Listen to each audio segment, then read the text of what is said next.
আসসালামু আলাইকুম প্রিয় দেশবাসী, আমি আপনাদের সকলকে আমার প্রাণপ্রিয় সংগঠন বাংলাদেশ জাতীয়তাবাদী দল বিএনপির পক্ষ থেকে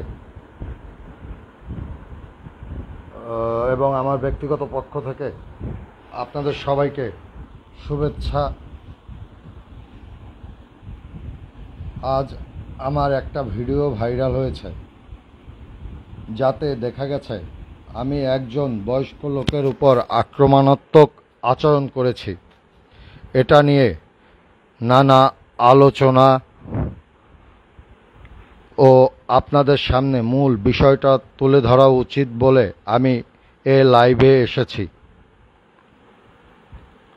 হ্যাঁ, একজন বয়স্ক লোক, তিনি তার সাথে অমন আচরণ করা ঠিক হয়নি আমার। সেজন্য আমি দেশবাসীর কাছে ক্ষমা চাই।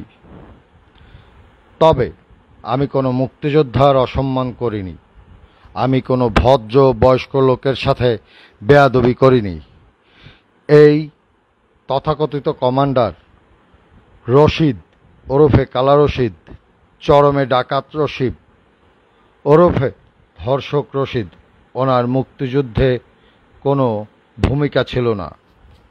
উনি ভুয়া মুক্তিযোদ্ধা, এমনকি আওয়ামী লীগের প্রভাব খাটিয়ে টাকার বিনিময়ে মুক্তিযোদ্ধার কমান্ডার হয়েছেন এবং নিজেও টাকার বিনিময়ে যাকে তাকে মুক্তিযোদ্ধা বানিয়েছেন। ওনার অত্যাচারে বরগুনার সকল শ্রেণী পেশার মানুষ অতিষ্ঠ এবং সঠিক মুক্তিযোদ্ধারা লাঞ্ছিত, বঞ্চিত। উনি ডাকাত সর্দার, উনি ভূমি খেকো, উনি নারী কেলেঙ্কারি সহ নানা অভিযোগে পত্রপত্রিকা লেখালেখি, ভিডিও ফুটেজ রয়েছে, যা আমি পরবর্তীতে আপনাদের সামনে তুলে ধরব এবং আইনের আশ্রয় নেব। আমি কেন আইন হাতে তুলে নিলাম বা কেন আমি এমন আচরণ করলাম, তার উত্তর আমি আপনাদেরকে দিচ্ছি। আমি শহীদ প্রেসিডেন্ট বীর মুক্তিযোদ্ধা জিয়াউর রহমান ও বাংলার আপসহীন দেশনেত্রী বেগম খালেদা জিয়ার রাজনৈতিক আদর্শ ধারণ করি এবং বিএনপির একজন ক্ষুদ্র কর্মী।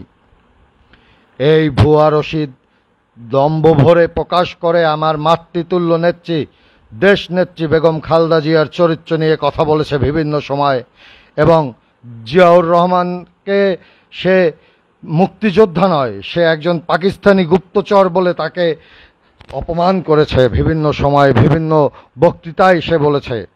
তিনি আমাদের দেশ নায়ক, আমাদের সিনিয়র ভাইস চেয়ারম্যান জনাব তারেক রহমান ও আরাফাত রহমান কোকো, তাদেরকে নিয়ে তাদেরকে বলেছে তাদের নাকি জন্মের ঠিক নেই বলে তিনি মন্তব্য করেন। এমনও পরিস্থিতিতে আমি আমার নিজেকে একজন জিয়ার সৈনিক হিসেবে কন্ট্রোল করতে পারি নাই, তাই আজকে এমন অনাকাঙ্ক্ষিত ঘটনা ঘটেছে।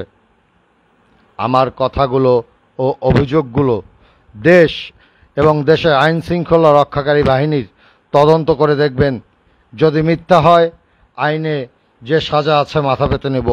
বয়স বিবেচনায় একজন কুখ্যাত ডাকাত, নারী লিপ্সুর গায়ে হাত তোলা যদি অন্যায় হয়, আমি প্রকাশ্যে দেশবাসীর কাছে ক্ষমা চাই।